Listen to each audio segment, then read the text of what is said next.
नमस्ते दोस्तों, MP lab study में आपका स्वागत है। आज से हम लोग ज्योमेट्री स्टार्ट करने वाले हैं। हम लोग एकदम बेसिक से ज्योमेट्री को पढ़ेंगे, बहुत बेसिक से।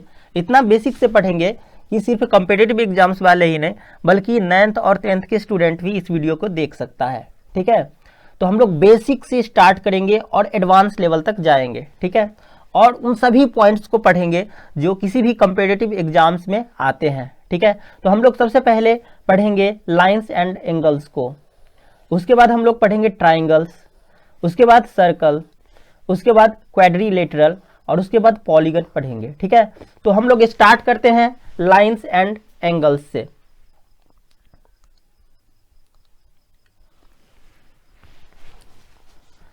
तो यहां पे सबसे पहले हम लाइन को समझते हैं। ठीक है, यहां पे लाइन जो होता है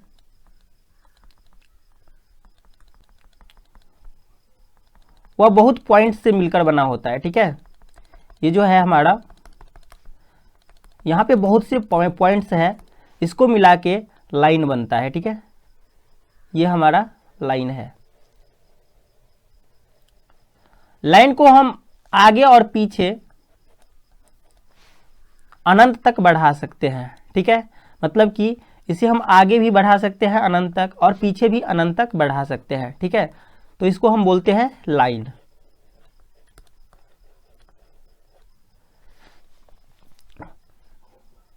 और जब हम किसी लाइन को सिर्फ एक ही ओर बढ़ा सकते हैं, यहां पे हमारा स्टार्टिंग पॉइंट पता होता है। ठीक है, जैसे ये जो है हमारा लाइन, इसका स्टार्टिंग पॉइंट पता है और इसे हम कहीं तक भी बढ़ा सकते हैं, तो इसे हम लोग बोलते हैं रे, यानी कि किरण। और ये है हमारा लाइन जिसे हम आगे और पीछे दोनों ओर बढ़ा सकते हैं, जिसे हम लोग बोलते हैं रेखा। लाइन हिंदी में रेखा बोलते हैं। और ये है हमारा रे जिसका स्टार्टिंग पॉइंट पता होता है और इसको हम लोग बोलते हैं हिंदी में किरण।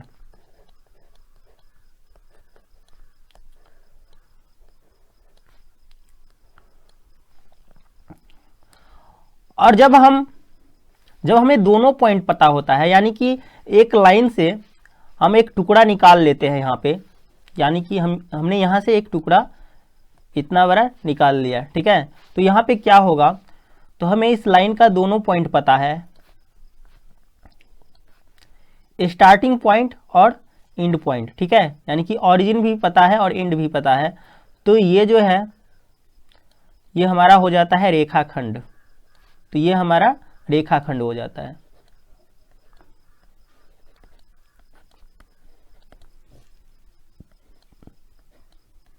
लाइंस को हम लोग दो तरह से खींच सकते हैं।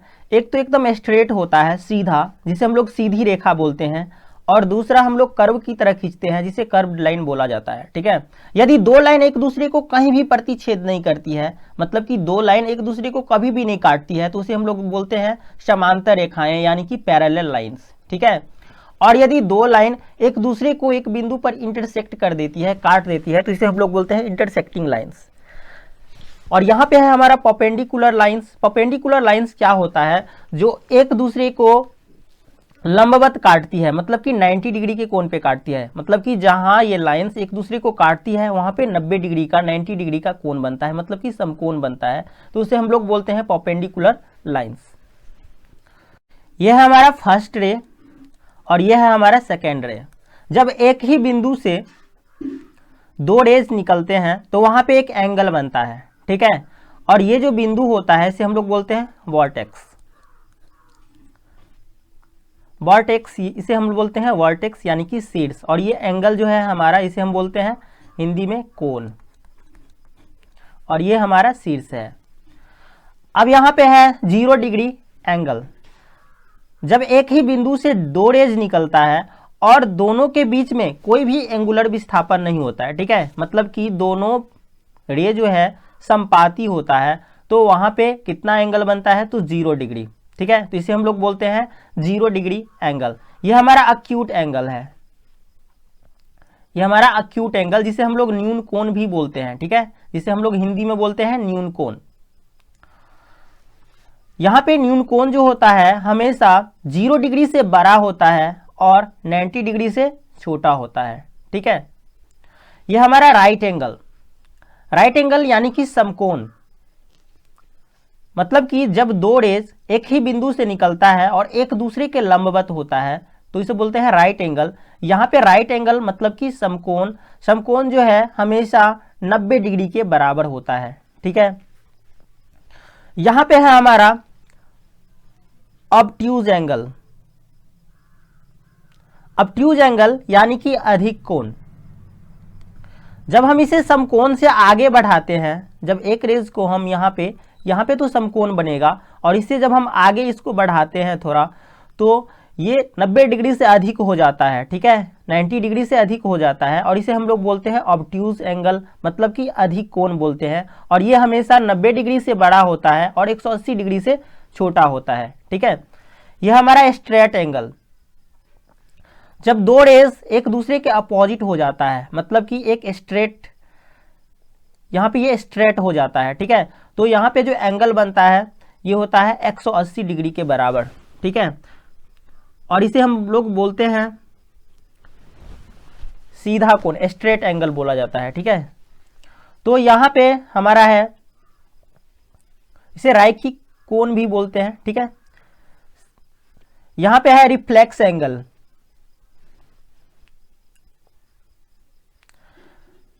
रिफ्लेक्स एंगल है ये।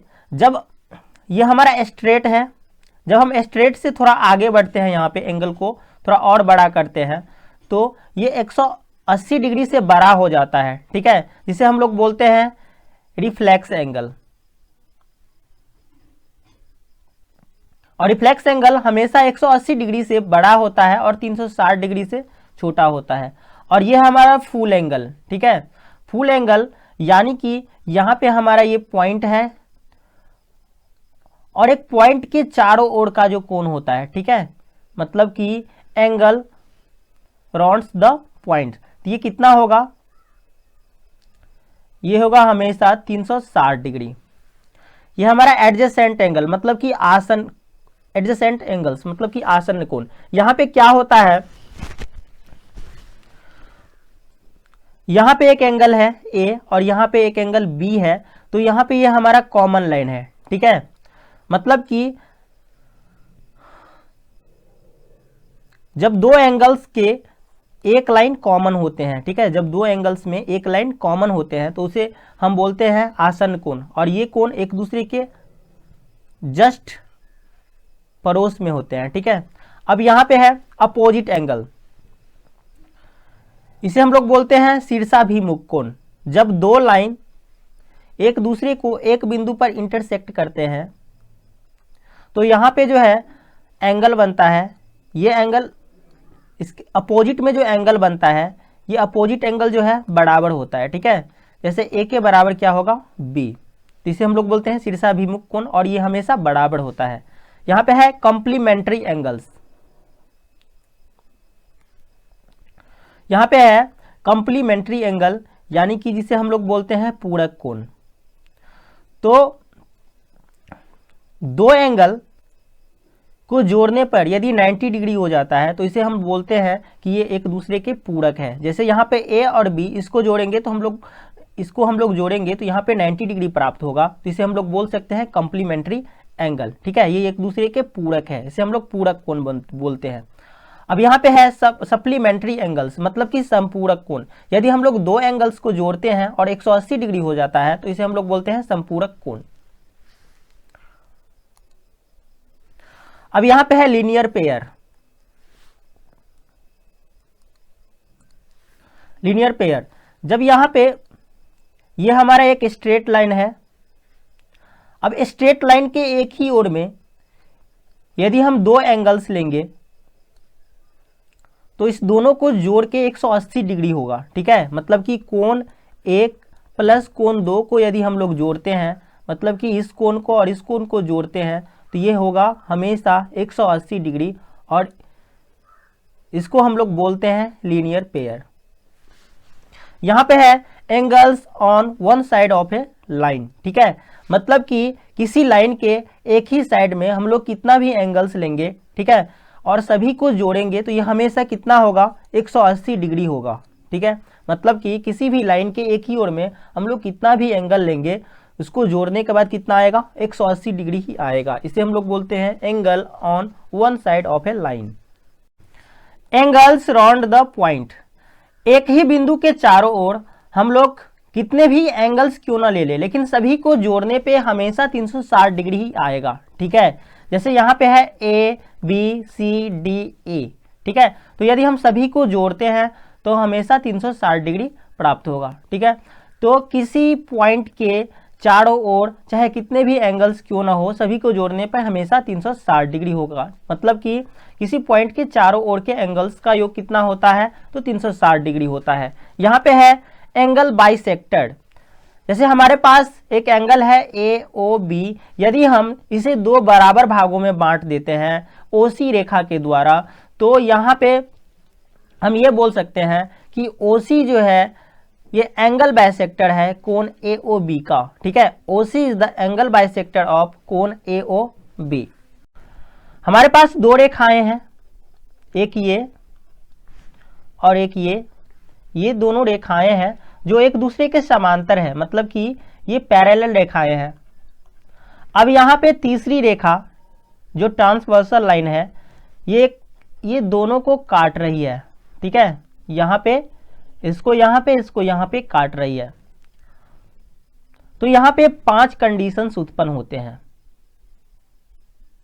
यदि हम यहाँ पे इसको एंगल 1, इसको एंगल 2, इसको 3, इसको 4, 5, 6, 7, 8 मान लेते हैं, तो हम लोग बोल सकते हैं कि करस्पॉन्डिंग एंगल्स आर इक्वल। ठीक है, करस्पॉन्डिंग एंगल्स यानी कि संगत कोण, करस्पॉन्डिंग एंगल्स मतलब कि संगत कोण, संगत कोण जो है हमेशा बराबर होगा। यानी कि एक जो है ये 7 के बराबर होगा, ये 2 जो है इस 8 के बराबर होगा, 3 जो है 5 के बराबर होगा और 4 जो है 6 के बराबर होगा। ठीक है, तो यहाँ पे करस्पॉन्डिंग एंगल्स जो है इक्वल होंगे। तो यहाँ पे 1 जो है कोण 7 के बराबर होगा, कोण 2 जो है कोण 8 के बराबर होगा, उसके बाद कोण 3 जो है कोण 3 कोण 5 के बराबर होगा, एवं कोण 4 जो है ये कोण 6 के बराबर होगा। ठीक है, दूसरा जो हमारा कंडीशन उत्पन्न होता है, interior alternate angles are equal, मतलब कि अंतः एकांतर कोण। ठीक है, अंतः एकांतर कोण के जो युग्म होते हैं बराबर होते हैं। जैसे यहाँ पे 1 के बराबर होगा ये 5, ये हमारा अंतः एकांतर कोण की युग्म। ठीक है, कोण 1 के बराबर होगा कोण 5, तो हम लिख सकते हैं कोण 1 बराबर कोण 5, एवं दूसरा होगा कोण 4 के बराबर कोण 8, कोण 4 के बराबर कोण 8। उसके बाद exterior alternate angles are equal. ठीक है, मतलब कि बाह्य एकांतर कोण भी बराबर होगा। ठीक है, बाह्य एकांतर कोण के जो युग्म होते हैं वह भी बराबर होते हैं। ठीक है, तो यहाँ पे हमारा बाह्य एकांतर कोण ये 3 के बराबर होगा, ये 7, तो कोण 3 के बराबर होगा कोण 7, एवं कोण 2 के बराबर होगा कोण 6, कोण 2 के बराबर होगा कोण 6। उसके बाद यहाँ पे बोला जा रहा है sum of the interior angles of the same side of a transversal line is 180 degree, मतलब कि एक ही ओर के अंतः कोणों का योग जो है कितना होगा, 180 डिग्री। यानी कि कोण 1 और कोण 8 को हम लोग जोड़ेंगे, कोण 1 प्लस कोण 8 कितना होगा, तो ये होगा 180 डिग्री। और कोण 4 प्लस कोण 5 को जोड़ेंगे फिर भी होगा कितना, तो 180 डिग्री। ठीक है, अब यहाँ पे बोल रहा है sum of the exterior angles of the same side of a transversal line is 180 degree, मतलब कि सेम साइड के बाह्य कोणों का योग भी 180 डिग्री होगा।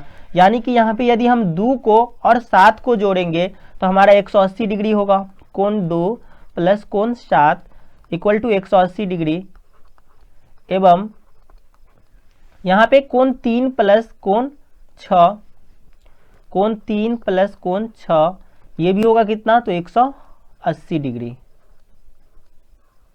अब इतना सीखने के बाद हमसे यदि ये बोला जाए कि किसी त्रिभुज के तीनों कोणों का योग कितना होता है, तो हम लोग आसानी से निकाल सकते हैं। ये ABC हमारा त्रिभुज है। हमें बोला जाए कि इसके तीनों कोनों का योग कितना होगा। तो यहां पे हम क्या करेंगे, सबसे पहले BC के समांतर एक लाइन खींचेंगे शीर्ष A से होते हुए BC के समांतर एक लाइन खींचेंगे और मान लेते हैं कि ये हमारा लाइन जो है X है। ठीक है, तो हमने अभी अभी पढ़ा है कि यदि दो लाइन एक दूसरे के समांतर हो, यहाँ पे X और BC समांतर है, तो और यहाँ पे AB जो है एक तिर्यक रेखा है, तो ये हमारा ये कोण और ये कोण अंतः एकांतर कोण युग्म हुआ। ठीक है, तो ये दोनों आपस में बराबर होगा। इसी तरह से AC तिर्यक रेखा है, तो ये कोण और ये कोण आपस में बराबर होगा। यदि हम इसे मान लेते हैं कि ये हमारा कोण 1 है और ये हमारा कोण 2 है और ये हमारा 3 है, तो ये 1 है तो ये भी 1 होगा, ये 2 है तो ये भी 2 होगा।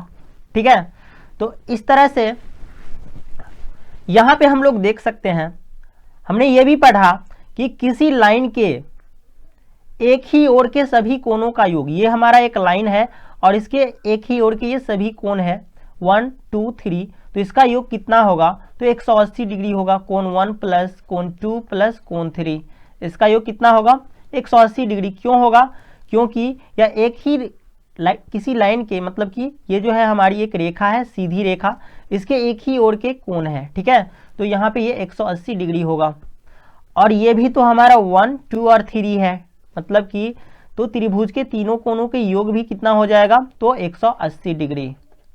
ठीक है, तो इस तरह से हमने त्रिभुज के तीनों कोणों का योग निकाल लिया 180 डिग्री। अब यदि हमसे यह पूछा जाता है कि किसी चतुर्भुज के चारों कोणों का योग कितना होगा,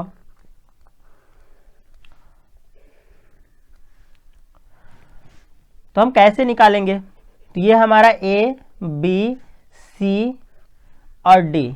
ठीक है, ABCD एक चतुर्भुज है, तो इसके चारों कोणों का योग हम लोग कैसे निकालेंगे, तो यहाँ पे क्या करेंगे, तो एक विकर्ण हम लोग खींच लेंगे।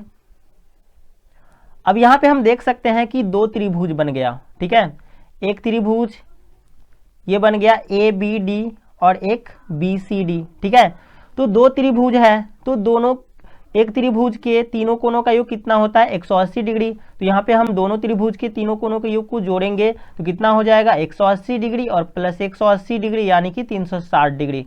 यानी कि त्रिभुज के किसी भी चतुर्भुज के चारों कोणों का योग कितना होता है, तो ये होता है 360 डिग्री। तो कोण A प्लस कोण B प्लस कोण C प्लस कोण D इक्वल टू होगा कितना, 360 डिग्री। यदि हमसे यह बोला जाता है कि किसी भी बहुभुज के सभी कोणों का योग कितना होगा, ठीक है, तो मान लेते हैं कि हमारा ये बहुभुज है एक, यहां पे हम पंचभुज ही बना लेते हैं, मान लेते हैं यह हमारा एक बहुभुज है। ठीक है, तो इसके सभी कोणों का योग कितना होगा, तो यहां पे हम क्या करते हैं इसके लिए, तो सेंटर में एक पॉइंट ले लेते हैं। अब हम क्या करते हैं, तो त्रिभुज बनाने की कोशिश करते हैं, सभी शीर्ष को मिला देते हैं सेंटर से।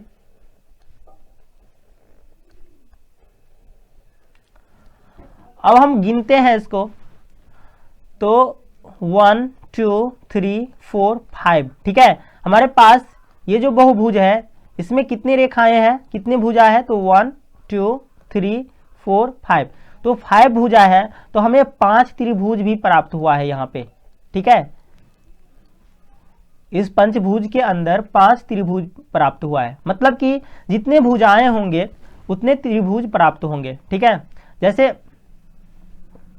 जैसे मान लेते हैं यहाँ पे हमने त्रिभुज लिया। ठीक है, और यदि हम इसके सेंटर में एक पॉइंट ले लिए, यहाँ पे हम इसके सेंटर में एक पॉइंट ले लेते हैं और इसके शीर्षों को मिलाते हैं पॉइंट से, तो यहाँ पे 3 त्रिभुज बनता है। ठीक है, मान लेते हैं हम चतुर्भुज ले लेते हैं और इसके सेंटर में एक पॉइंट है जिससे हम सभी शीर्षों को मिलाते हैं, तो यहाँ पे 4 त्रिभुज प्राप्त होता है। ठीक है, तो हमारे पास जितने भुजा होंगे उतने ही त्रिभुज बनेंगे। ठीक है, तो यहाँ पे हम देख सकते हैं कि ये जो त्रिभुज है, सभी त्रिभुज के कोनों को जोड़ेंगे तो कितना है, 1 2 3 4 5, 5 है। ठीक है, तो ये कितना होगा, 5 गुने सभी त्रिभुज के तीनों कोनों का योग कितना होता है, तो 180 डिग्री। लेकिन हमें बहुभुज के सभी कोनों का योग ज्ञात करना है, मतलब इसको जोड़ना है, इसको जोड़ना है, इसको जोड़ना है, इसको जोड़ना है और इसको जोड़ना है। यहाँ पे ये जो है हमारा एंगल्स राउंड द पॉइंट, मतलब कि एक ही पॉइंट के चारों ओर के जो सभी कोण है, ये तो हमारे पास एक्स्ट्रा है, यहाँ पे इसमें आ गया है। ठीक है, तो इससे हम घटाएंगे, ये कितना होता है, इसको जोड़ के 360 डिग्री। ठीक है, तो ये कितना हो जाएगा, मतलब कि क्या करेंगे, यदि हमसे ये बोला जाए कि किसी बहुभुज के सभी कोणों का योग कितना होगा, ठीक है, तो हम लोग क्या करेंगे, तो जितने भुजा है उतने को 180 से गुना कर देंगे और उसमें से 360 को घटा देंगे। ठीक है, इस तरह से निकाल सकते हैं। तो ये कितना हो जाएगा, ये हो जाएगा 900 और इससे हम लोग घटाएंगे 360, तो ये हो जाएगा हमारा कितना, तो ये हो जाएगा 540 डिग्री होगा। ठीक है, लेकिन यहां पे हम एक फॉर्मूला भी बना सकते हैं। ठीक है, यहां पे 5 के बदले में यदि हमें n भुजा वाले, मतलब बहुभुज के लिए बोला जाए, तो हम लोग n भुजा ले सकते हैं। ठीक है, यदि भुजाओं की संख्या n हो तो हम यहाँ पे 5 की जगह पे n लिख सकते हैं, तो हो जाएगा n गुने 180 डिग्री। और यहाँ पे 360 डिग्री को हम 2 गुने 180 डिग्री लिख सकते हैं। तो यहाँ से क्या हो जाएगा, हम लोग 180 डिग्री को कॉमन ले सकते हैं, तो ये कितना हो जाएगा, तो n - 2। ठीक है, तो हमारा फार्मूला हो जाता है बहुभुज के सभी अंतःकोणों का योग, बहुभुज के सभी अंतःकोणों का योग, कोणों का योग बराबर ये होता है 180 इंटू n-2, या फिर हम ऐसे भी लिख सकते हैं n-2 गुने 180 डिग्री। ठीक है, तो ये जो है हमारा फॉर्मूला होता है किसी भी बहुभुज के सभी अंतःकोणों के योग का। यदि हमसे ये बोला जाए कि किसी बहुभुज के बाह्य कोणों का योग कितना होता है, तो हम कैसे ज्ञात करेंगे, तो यहाँ पे हम एक बहुभुज ले लेते हैं।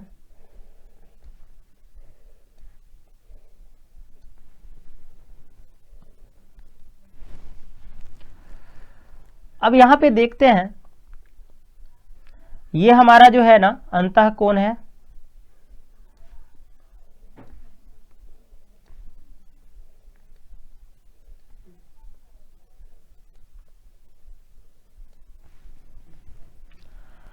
और ये हमारा बाह्य कोण होगा। ये सभी जो है क्या होगा, बाह्य कोण। इसको मान लेते हैं ये A है, ये B है, ये C है, ये D है, ये E है और ये F है। ठीक है, और ये सभी जो है हमारा y कोण है। तो ये A है, तो ये कितना होगा, ये पूरा तो 180 डिग्री है, जिसमें ये A है, तो ये हो जाएगा 180 माइनस A। ये कितना होगा, 180 माइनस B। इसी तरह से ये कितना होगा, 180 माइनस C। ये होगा 180 माइनस D। ठीक है, तो यदि हम सभी को जोड़ेंगे, सभी बाह्य कोण को जोड़ेंगे, तो ये कितने भुजा है, तो 1 2 3 4 5 6, यहाँ पे 6 भुजा है, लेकिन n भुजा के लिए हम लेते हैं। यदि भुजाओं की संख्या n हो तो ये n बार आएगा, कितना, तो 180 डिग्री। 180 डिग्री जो है कितना बार आएगा, तो n बार, और इसमें से घटेगा क्या, तो ये A B C D E F ऐसा ही घटता जाएगा, A plus B plus C plus D plus E, इसी तरह से कितना तक घटता जाएगा, तो ये पूरा घटता जाएगा A plus B plus C plus D, मतलब कि जितने भी अंतःकोण है, अंतःकोणों का योग घटता जाएगा। ठीक है, इसका मतलब क्या हुआ ये सब क्या है, अंतः कोण है। तो अंतः कोणों का योग जो है घट जाएगा n गुने 180 डिग्री। तो हमें पता है, अभी हमने निकाला है कि ये तो हमारा है 180n, ये हमारा है 180n, और इसमें से हम घटा देंगे कि अंतः कोणों के योग को। तो हमारा अंतः कोणों का योग कितना होता है, तो n-2 गुने 180 डिग्री, जिसे हमने अभी याद किया है। ठीक है, अब यहाँ पे इसे सॉल्व करना है, तो ये कितना हो जाएगा 180n माइनस इसको गुना करेंगे तो 180 को n से, तो ये कितना हो जाएगा -180n, और यहाँ पे माइनस माइनस प्लस ये 360 डिग्री होगा। ये दोनों तो आपस में कट जाएगा और ये बच जाएगा कितना, 360 डिग्री। ठीक है, यानी कि किसी भी बहुभुज के सभी बाह्य कोणों का योग हमेशा 360 डिग्री ही होता है। ठीक है, किसी भी बहुभुज के बाह्य कोणों का योग हमेशा 360 डिग्री होता है, यह हमें याद रखना है। ठीक है, तो आज की वीडियो में बस इतना ही। नेक्स्ट वीडियो में हम लोग ट्रायंगल्स के सभी प्रॉपर्टीज को पढ़ेंगे। ठीक है, तो अगर यह वीडियो आप लोगों को पसंद आया तो वीडियो को लाइक कीजिए, शेयर कीजिए तथा हमारे चैनल को सब्सक्राइब कीजिए और बेल आइकन को निश्चित रूप से दबाइए ताकि नेक्स्ट वीडियो का नोटिफिकेशन सबसे पहले आप तक पहुंचे। Thank you.